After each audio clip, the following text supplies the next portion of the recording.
Wasn't life-shattering.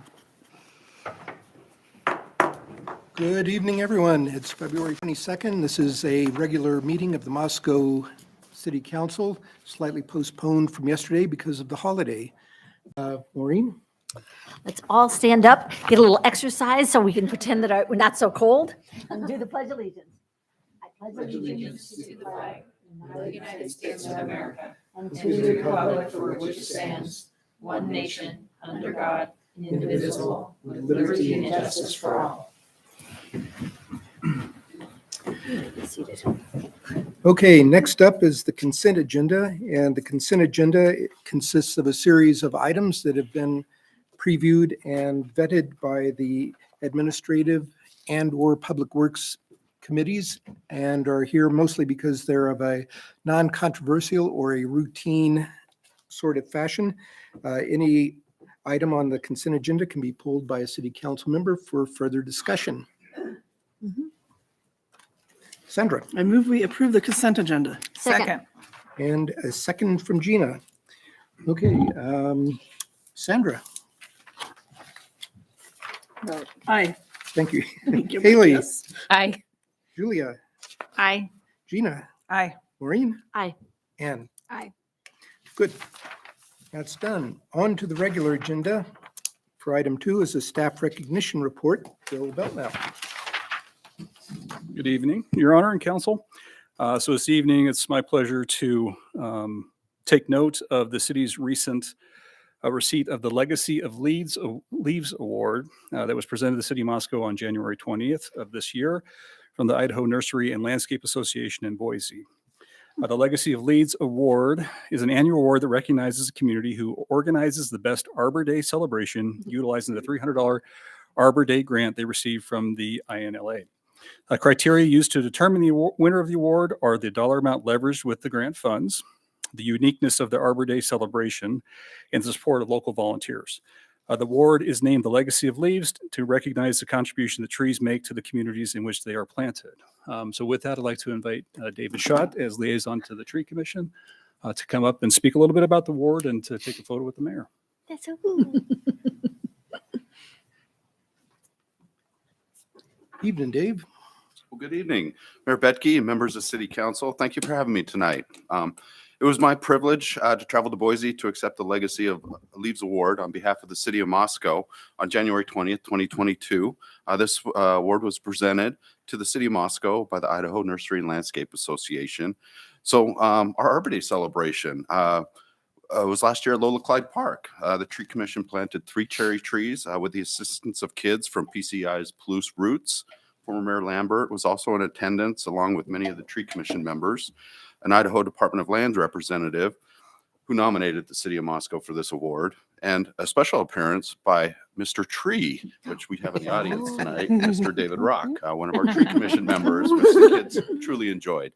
So the celebration was followed up with the Tree Commission seedling giveaway at the following farmers market. Grant funding from INLA assisted in purchasing these seedlings, which included sugar maples, incense cedars, limber pines, and choke cherries. So it's my pleasure to present the Legacy of Leaves Award to Mayor Betke and the City of Moscow. And I'd like to present this as well to Ellis Eifert, our Moscow Tree Commission Chair as well. Woo-hoo.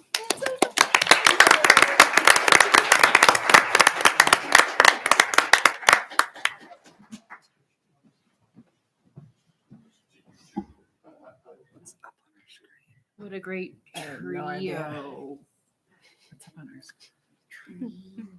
Oh, I get it. Give me some pretty laughs. Give me some pretty laughs. It's Mr. Dr. Tree. Tree. the Tree Commission people. Actually, you should get a picture with them. They say leaf It's fun me to picture alone. them. Leave me alone. You're on a roll. Branching out here, guys. Yeah, you're something. You're some sort of nut. Roots in bad judge. Oh, Hooray. yay, right on.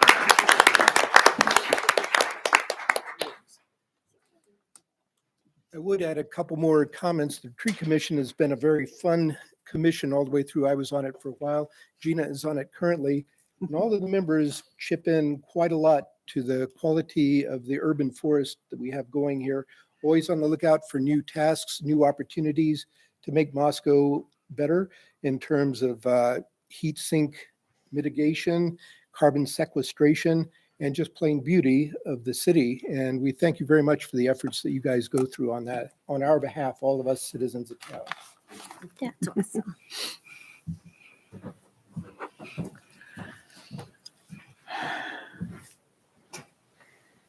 Next up is the mayor's appointments. I have none today. And beyond that, we move on to public comment and mayor's response period. And this is the opportunity for the next 15 minutes in 3-minute increments for folks to step up to the podium, tell us what's on your mind, as long as it's not on tonight's agenda, nor before planning and zoning or the Board of Adjustment. So just come up, state your name, where do you live, go for it. Please. Will there be a time of that time of the sustainability report? Sure. Okay, I'll just wait for it. Okay. That would be a good time for it. Anybody else wish to avail yourself? Okay, moving on. Agenda item number 5, the Becker Memorial at the ITC Sculpture Garden. Megan Sherry, our arts director.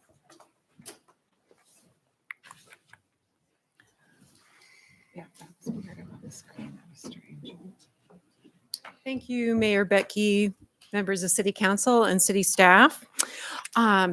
This item is an ongoing project for the Arts Department, and hopefully we're moving it towards a really great place where we could look forward to an installation later this year. A little bit of a reminder about what this project is. This memorial came about as a family donation that was offered to the city. They were offered a few options for how to memorialize their family member, Andrew Becker. And they landed on the idea that a piece of public art would be would match their needs. And so we looked for a place for permanent installation for a piece of public art.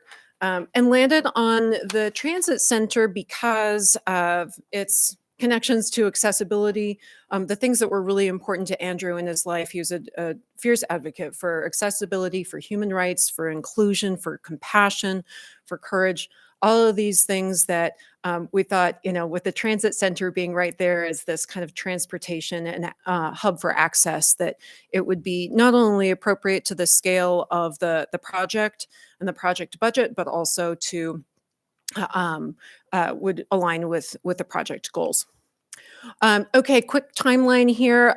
We started this project in January of 21, did a development of RFP donor agreement, opened the RFP for the first time in July through September, had to reopen that in October and November. Didn't receive any submissions based on the creation of that RFP. And so after a bit of feedback from the artist community, art staff brought a recommendation to the Arts Commission to ask them for an artist recommendation as a direct hire, and also proposed a budget increase. This came to admin on the 14th, and here we are at council tonight.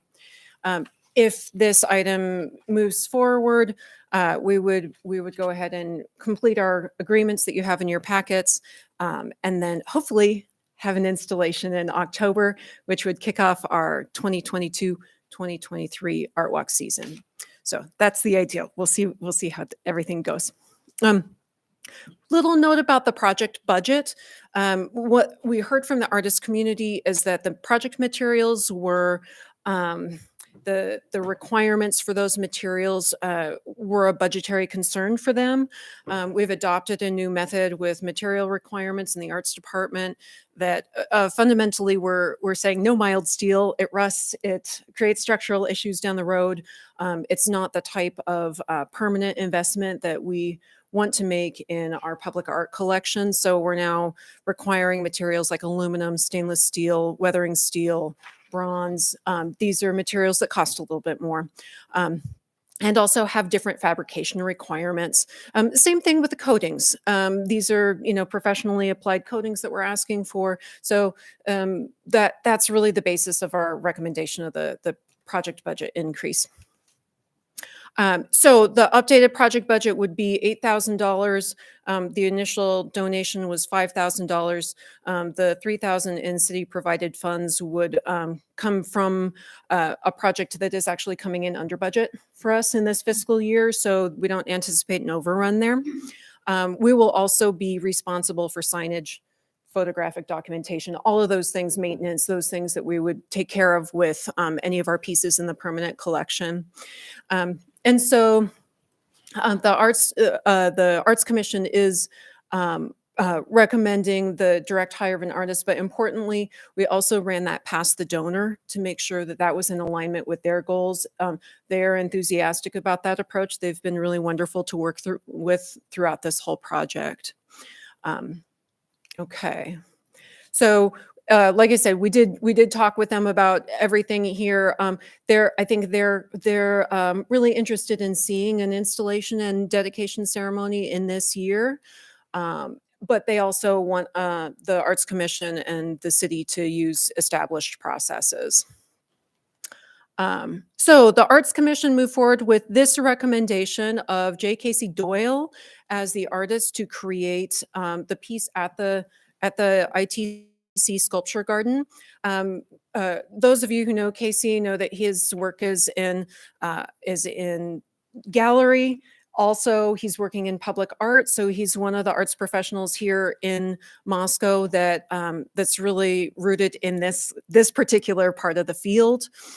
He's importantly very fluent in the materials that are needed for a project like this.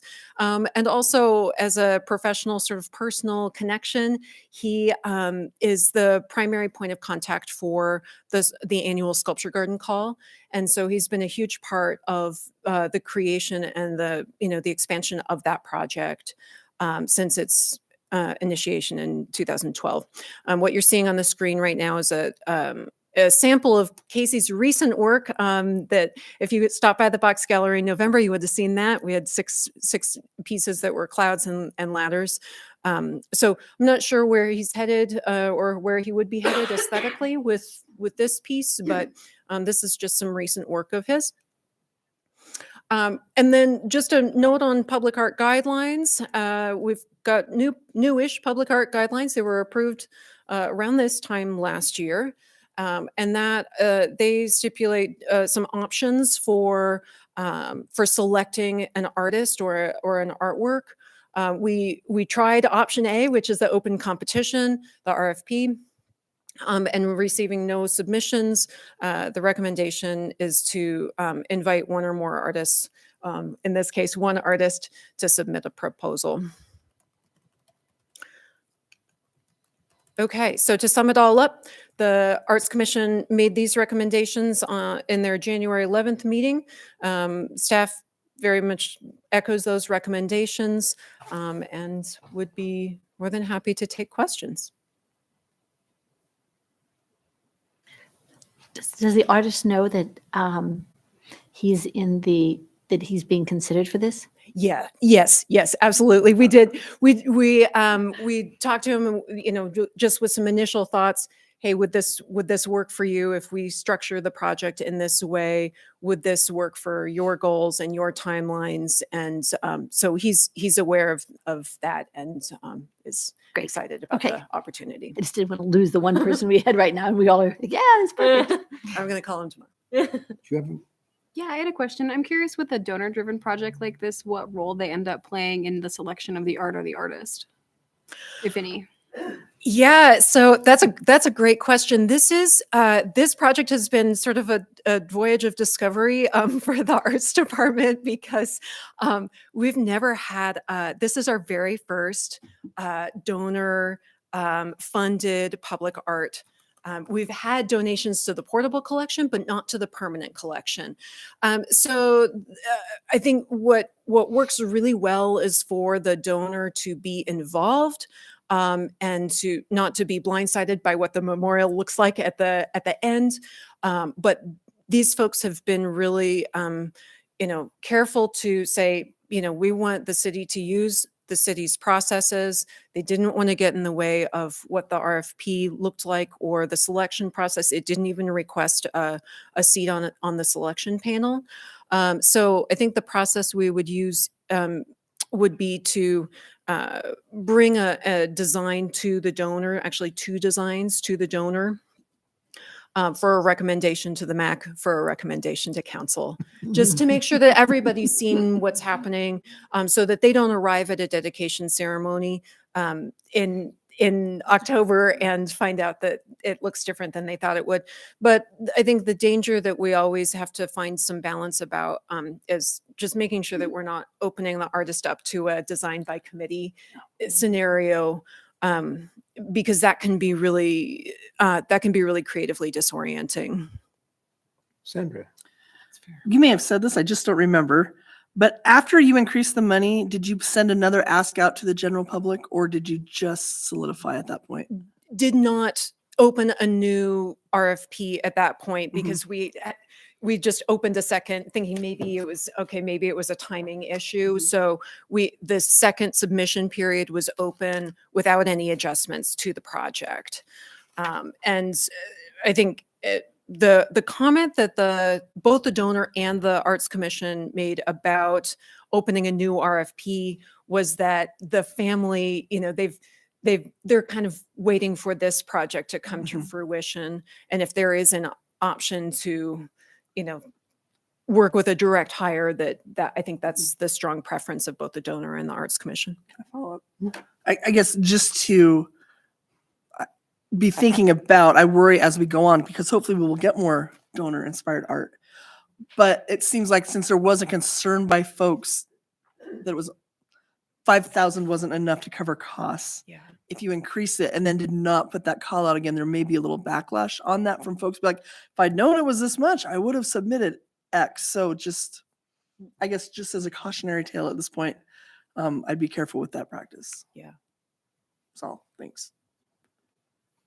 Okay, before we go on, do we need to break this into 2 different actions, one for the budget and one for the agreement? Or can we handle both of them as one motion? It can all be handled as a single motion if you wish, or you can break it up into separate motions.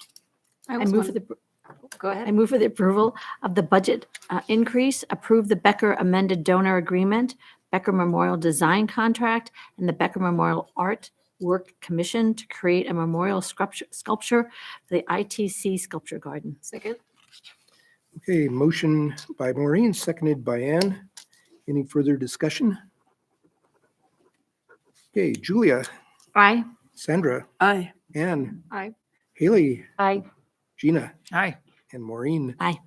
Very good. It passes through. Thank you, Megan. Next up, commission code updates to include subcommittees. Lori, it's you. Bill, can you take minutes, please? Mayor and City Council, thank you. This item, I had a staff liaison come to me and request language for subcommittees within their particular commission. We went ahead and sent out an email asking the other commissions if they would like to be added. A few commissions already had it, so this just includes those that didn't, to put that language in to allow the subcommittees. Questions? Not very controversial. Not very. No, and exactly useful. Yeah. So, I move we approve the ordinance under suspension of the rules requiring 3 complete and separate readings, and that it be read by title and published by summary. second. Okay, we have a motion by Ann, second by Gina to approve the ordinance. Ann, Aye. Sandra, Aye. Gina, Aye. Maureen, Aye. Julia, Aye. and Haley. Aye. Okay, so we have an ordinance 2022-05. An ordinance of the City of Moscow, Idaho, a municipal corporation of the state of Idaho, providing for the amendment of the following chapters of Title III, Commissions and Boards. Chapter 3, Parks and Recreation Commission. Chapter 4, Arts Commission. Chapter 6, Fair and Affordable Housing Commission. Chapter 10, Historic Preservation Commission.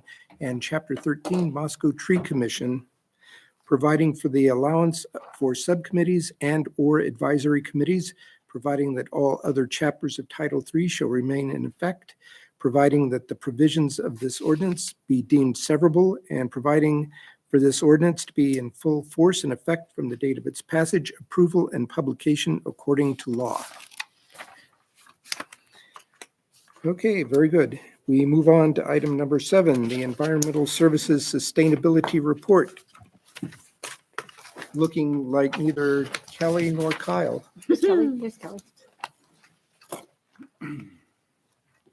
Tyler, go for it. Mr. Mayor, Council, happy to be here tonight. Kyle still sends his regrets. He's homesick, and so you guys get the B team. Well, half the A team and the B team. Really happy to be here tonight to present this to the council. This is something that, as the council is well aware, we have been working diligently on for about a year now, and we're very excited to be here. This is one of those things that I think that those of us that work in public service love to get to work on things like this. This is stuff that matters, and we've really appreciated the council direction through the process. So we're here tonight to present to you our draft of the Climate Action Plan. What we'd like to do is I'll just give a summary of how we've gotten here and where we're at, and then I'll ask Kelly Cooper to come up and give a brief overview of what's in the plan, and then I'll get back up and talk through what our next steps are for this plan. So just as a reminder to the council, the city of Moscow set a goal using the 2008 as a benchmark, and in 2010 set the goal of reducing the city's climate emissions by 20% for internal city operations by the year 2020. Last April, we celebrated the accomplishment of that goal, and we're pretty certain, we've had several different groups confirm this, that is the very first measurable goal that was achieved by any municipality in the state of Idaho. And so Moscow's been a leader on this front from the get-go. And it was something that we heard loud and clear from the city council in the council workshop last April, that there was a desire for us to continue on that path and to establish new climate goals. And so since that time, we've been working on those climate goals. We had a follow-up workshop with the council in September. In that workshop, the council gave staff direction that they wanted us to pursue the goals that are contained in the ICLEI Race to Zero campaign, as well as adopt the goals that are in the Sierra Club RF100 program. And so that is the basis for the document that you have in front of you. So I really would be remiss if I didn't start with some thank yous. This is one of those documents that's 60 pages long, but it takes an insane amount of work to put together. The background calculations, the cooperation, the reviews that this has gone through. In particular, our Sustainable Environment Commission has been absolutely key to the formulation of this document. The Climate Action Working Group, which was formed out of the Sustainable Environment Commission, has done yeoman's work helping us put this together, review this, giving us good ideas for how we can accomplish these goals. In addition, our own environmental services department has been amazing, and in particular, Kelly Cooper. She just can't thank her enough for the long hours and late nights that she's put into getting this document together. The Climate Justice League, students from the high school that have just been absolutely amazing through this process. And so it's been a really good cooperative process.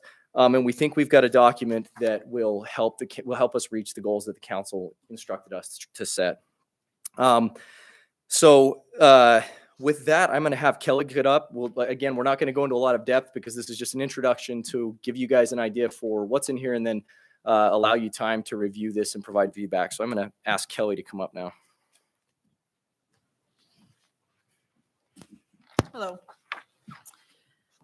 All right.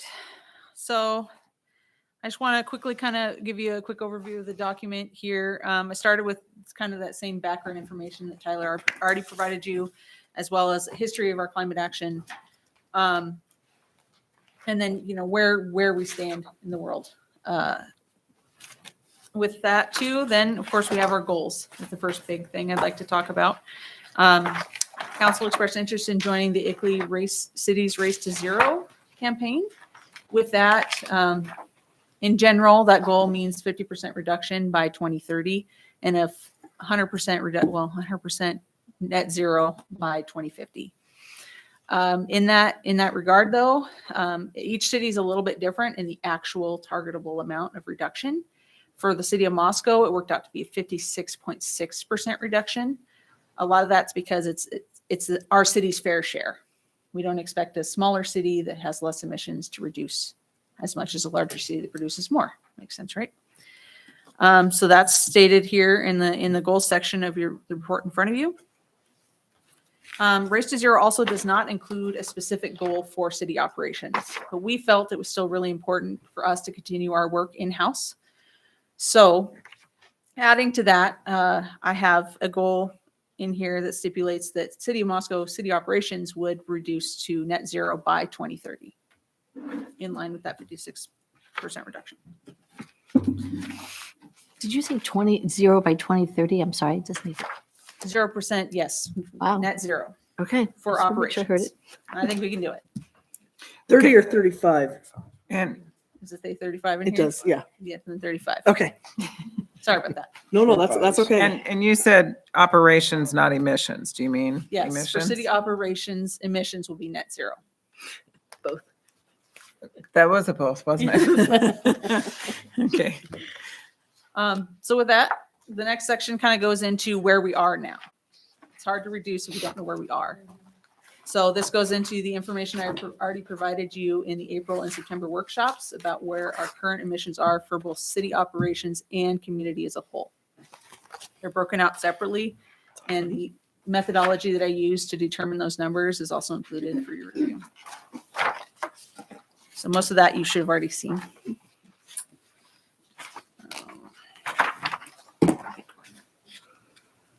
And then comes the all-important section, action section. As Tyler said, we're not going to go into a whole lot of detail on these, but I wanted to point out that they're the kind of the structure in which they're organized. So I broke it down into two different sections: community, for community as a whole, and how we can find reductions there, and then city operations and what we need to do there in order to receive those.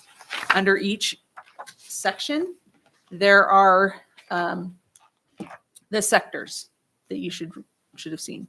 So for the community, commercial, residential, and industrial sectors are all kind of grouped into one because they're all really similar in the actions that we can take. And then under each sector, there is a strategy and then subsequent actions. I wrote them somewhat generalized just because it gives us more flexibility in how to incorporate it into our existing plans, as well as how we can incorporate it into our budget down the road. With that, I think that's all I have for you. Yeah, we should see this too. All right, so as we proceed from here, we plan to open a public comment period on Thursday of this week. So day after tomorrow, we'll open a public comment period. We'll push it out on city social media, put out a press release, and we have a web page built that will direct people to the plan and also have a link so that people can submit any questions or comments that they have about the plan. Concurrent with that, we asked the council to conduct a review, take a look at this, provide any feedback that you'd like via email. We can have that communication in preparation for our April 25th council workshop. In addition, on March 9th, we will have an online open house that we will invite the community to. And so that will be an opportunity for us to present the contents to the public. We will field questions that we've received up to that point through the webpage, and then also have the opportunity for people to submit questions live during that online open house so that we can gather as much community feedback as we can on this process. The public comment period is scheduled to close on March 26th. And as I said, the council workshop will be on the 25th. And so the goals for that council workshop will be for us to take the feedback that we've received through the public review, any feedback we've received up to that point from the city council, and then we will incorporate that into the draft that we bring to the council on the 25th, and we will work through that workshop to hopefully generate a final document that we can then bring to the council for adoption. So that's kind of the timeline that we have on this. With that, I would be happy to stand for any questions you all might have about this. I have a question. So, and maybe this is more for Kelly. So I love how this is organized. I'm really excited to dig in.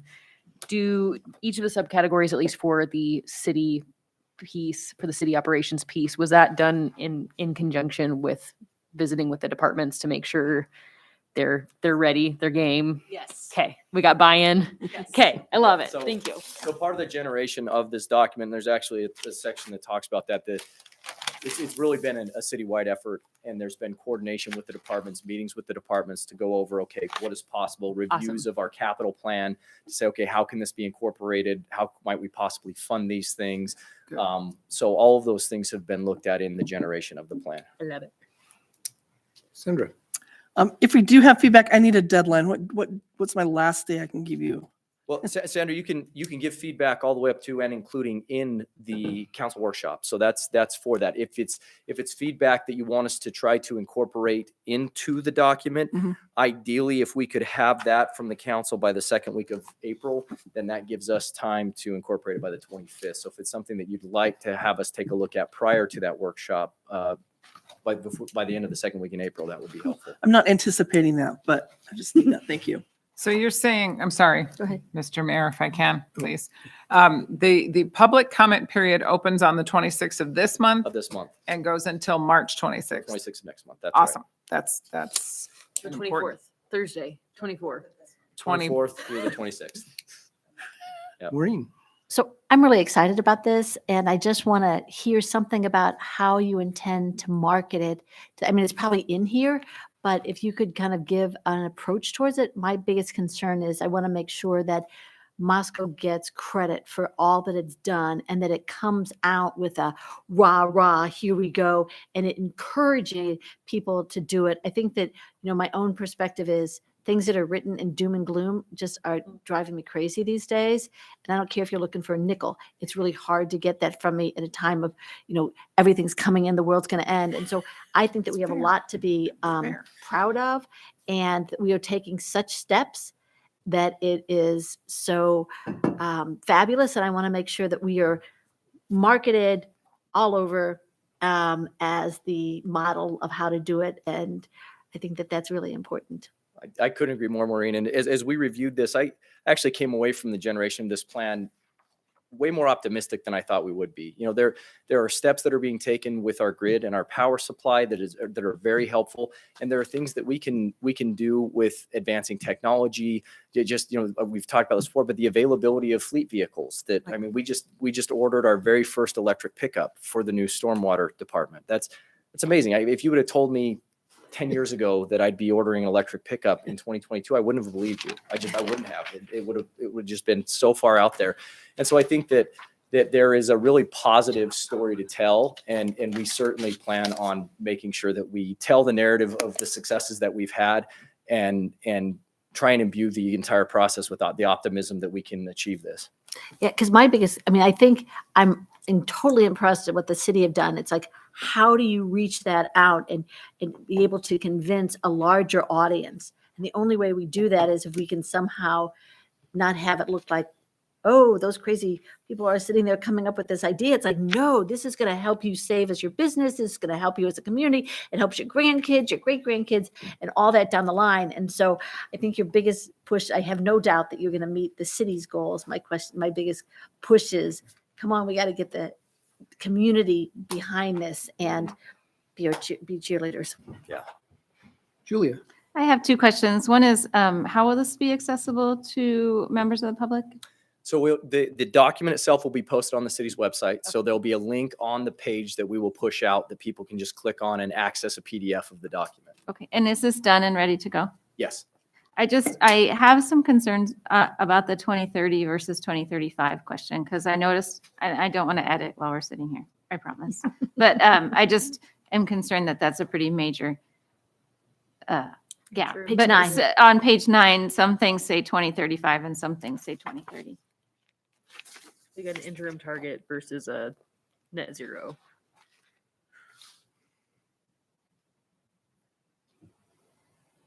Are you talking about the discrepancy between the You guys can look at it. I just I think if it's going to go out now, I think that needs to be Well, I clarified. think it's intentional though.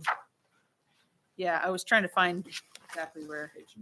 Page 9, but you can look at it later. I just want to point that out, that there might be some confusion, because at least Yeah. I'm confused. It's pointing out exactly where that is. Do you see where that I is? see where your question is. So the 2035 is actually our internal goal. So that's not one stipulated by the Race to Zero framework, which is what's in the graphic where it says interim goal of 2030. That is set by ICLEI as part of the framework. So ICLEI's is the 2030. Yes. So Okay. ICLEI is the 2030 at 56.6%. That's not really helping me, but that's Yeah, okay. I think- I'll look No, at it again. she's- I think making a that good we point. can clarify that. Okay. And this is a living document. And so feedback like that, we can go in, we can edit so that the most up-to-date version that we think is the most clear is available to the public. Just a quick attempt to clarify that question. The ICLEI framework is a community-wide framework, and it stipulates a goal of an interim goal, a 2030 goal. And so that's the community-wide goal. Our internally, we wanted to set a goal. There isn't an internal goal for city operations that is stipulated by the ICLEI program. And so we wanted to set an internal goal so that we can continue to set an example and say, hey, we're not just leaning on this overarching community goal. We can set an internal goal which is accelerated beyond the net zero goal for the community. And so our internal goal of net zero by 2035, that is for city operations, whereas the other 2030 goal is part of the overarching ICLEI framework community-wide. I don't know if that helps. No. Yeah, ICLEI's a community. Yeah, I'm tracking. Well, I just, We'll I'll clarify look at that. it again, but Yeah, I we'll- just, that makes it sound like the city is 5 years behind the ICLEI goal. Except that Which we can align the goals if we. the city goal is actually accelerated because the ICLEI goal is for a 50. It's for 2050. No, it's the 2030 goal for ICLEI is a 56% reduction, whereas the city goal is the 100% by 2035. The ICLEI goal doesn't hit 100% until 2050. So it's actually 15 years accelerated for the city, for our internal operations. Okay.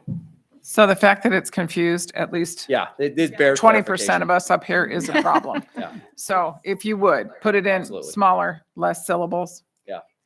I get it now, but that took like 10 minutes. And so We'll just schedule 10 minutes for every resident in town and I'll painstakingly try and explain that. because ICLEI, the scope of ICLEI is a municipal scope, but it's meant to be community wide. Yes, It is not meant to just be in control of city operations. Okay, Right. I'm tracking. ICLEI. All right. Okay, we had one potential comment out here. Now's your time. Nope, come up to the podium, please. Name and where do you live? So I'm Matt Cantrell. I live here in Moscow. And I think most of you probably know that I've been working on climate change with Citizens Climate Lobby for a number of years. But I'm just here as myself tonight. I'm not here as part of Citizens Climate Lobby. And part of what I want to say is just to echo what you said, the tremendous amount of work you guys have done to put this together. And what it's sounding like is probably the detail that's within this, which is really impressive.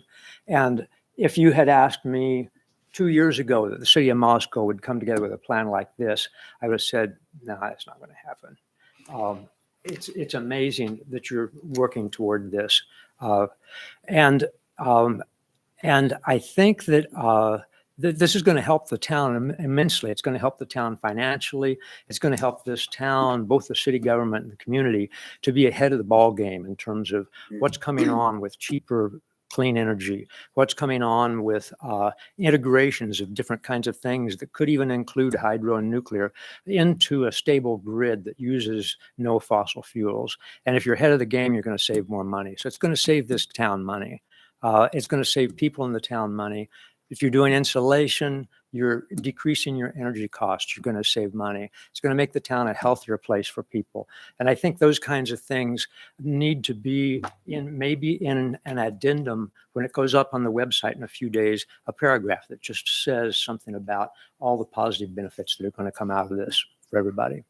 And I think it's going to lead to this kind of thing is going to lead to new businesses springing up in this town. Or it may be other businesses moving into this town. And I think this can be an example to other small towns in the US about how to do this. Just like you all are learning from cities that have already done this. they're going to learn from what we do. So I think this is good in so many ways. And in its own small way, it's going to contribute to what happens in terms of eventually getting climate change under control, which is huge, but this is where it starts and this is where you do it. And we push for change more at the federal level, but change can occur at municipal levels and it can really affect the whole ballgame in a big way. So I'm so glad you're doing this. Thanks. Thank you, Mr. Cantrell. Anything further? I think that's it for us, Mr. Mayor. Okay, anybody have any more questions up here? Okay, we're well reported. Everybody have a look at the website when it goes live. Please have a look at the document, provide feedback, participate, and come on back for the workshop on April 25th and see how we're doing. So with that, we're on to reports. Start with you, Sandra. I have no reports, Mr. Mayor. Oh my goodness. Maureen?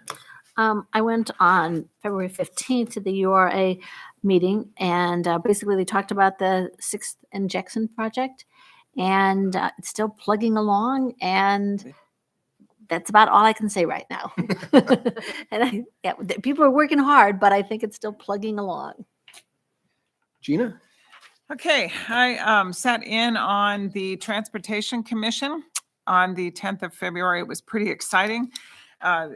A lot of it was information that we had seen, such as the electric scooter and shared mobility code amendment and license agreement that we saw at the last council meeting. But then also we talked, Nate Sewer gave a great update on the 6th Street Bridge replacement and kind of what that looks like in pieces. It was really cool. But I dig that kind of stuff, but it was pretty dig bridge. Anyway, and they also, it was just a really good meeting. It was nice to be back in there. And that they are anticipating, some traffic revisions with that coming up and all of that, but it'll be very clearly marked and life will be good. I also sat in on the Police Basin Aquifer Committee meeting last Thursday. For the most part, it was kind of, the regular, we're all here, let's take a roll, let's talk about some things. They did go fairly in depth into the PBAC executive manager transition. As you remember, they lost their manager about a month ago. And so they are moving it from a 3/4 time to a full-time position. And this afternoon, hot off the presses, they're probably looking at changing it from executive manager to executive director as well. It's all about recruitment right now. They are also running it through, because it is really in reality a University of Idaho position. They're running it through that gauntlet that is HR there, and a good gauntlet. Yes. A good gauntlet. Yes. But that's checking it for the correct salary, all of the special essentials and minimum qualifications and things like that. So that's happening right now. They're talking also about the location of PBAC, whether it'll be still in facilities or whether it'll go in a different place in the university. And that is solved, I think. We also then went into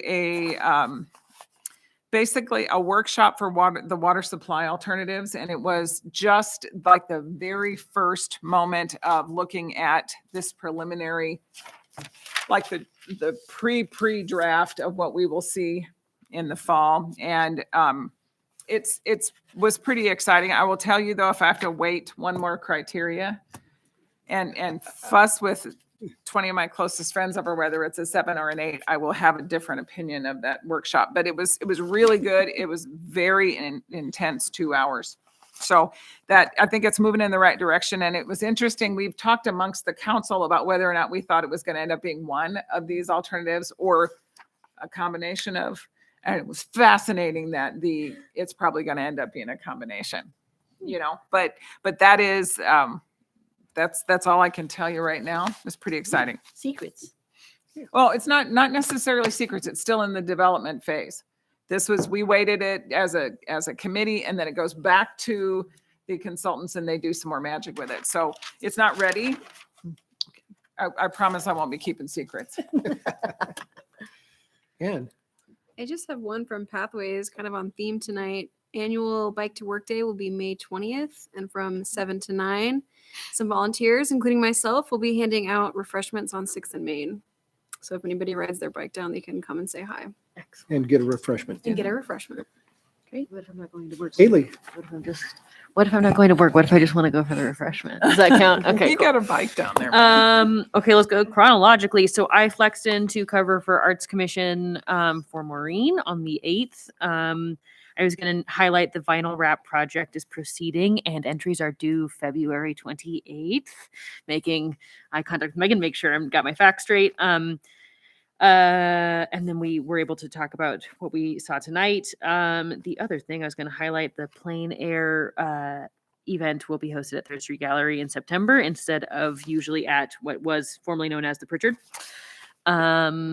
Let's see, and I'll remind everyone closer to September for that if I need to. Bill offered to do a budget deep dive with some of us folks who wanted a refresher. So big kudos to Bill and Sarah for spending some extra time with us so I can be ready pre-workshop for those conversations. I had a SMART transit meeting. I was going to highlight that SMART, we have a free bus in Moscow and it's operating although at reduced service because they are hiring, if you know anyone who would like to be in public transit. Let's see, what else? I had one more thing.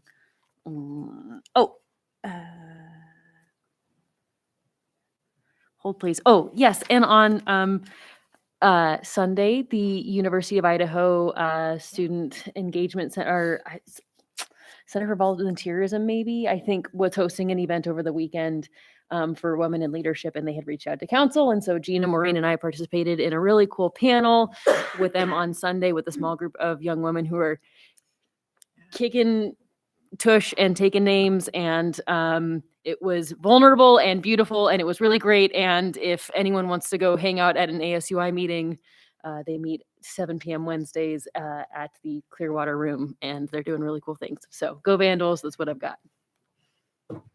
Julia.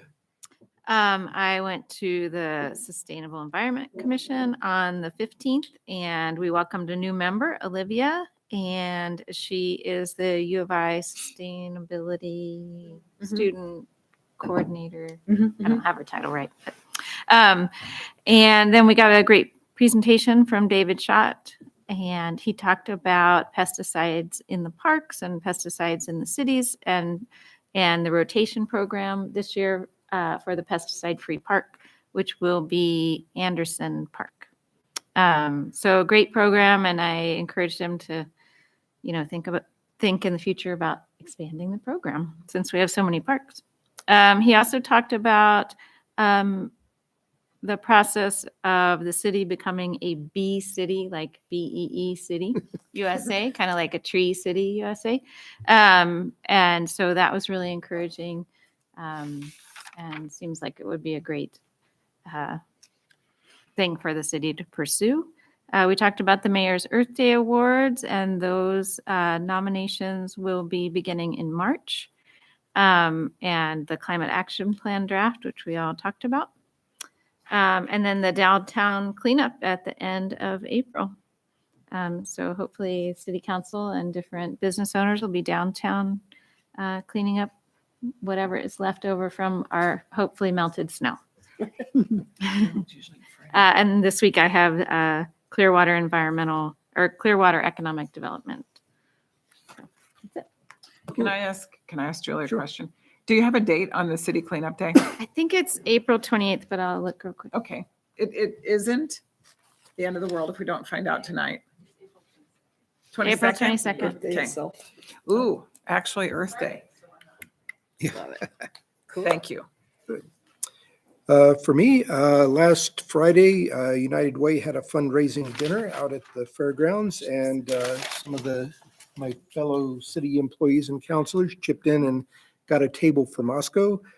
Sandra was there, Maureen was there, Cody Riddle was there, I was there, and we had a right good time and watched some people's desserts be auctioned off for a fabulous price, which really benefited the United Way by way of fundraising. It worked out very nicely. Tomorrow is the State of the City Address, 11:30 out at the Best Western. If you want to catch up on what all is going on in the city, what has gone on, what's going to happen here in the next year or so, come on out. And it's in conjunction with the Chamber of Commerce's luncheon. You don't actually have to eat, but if you do, it'll cost you $15.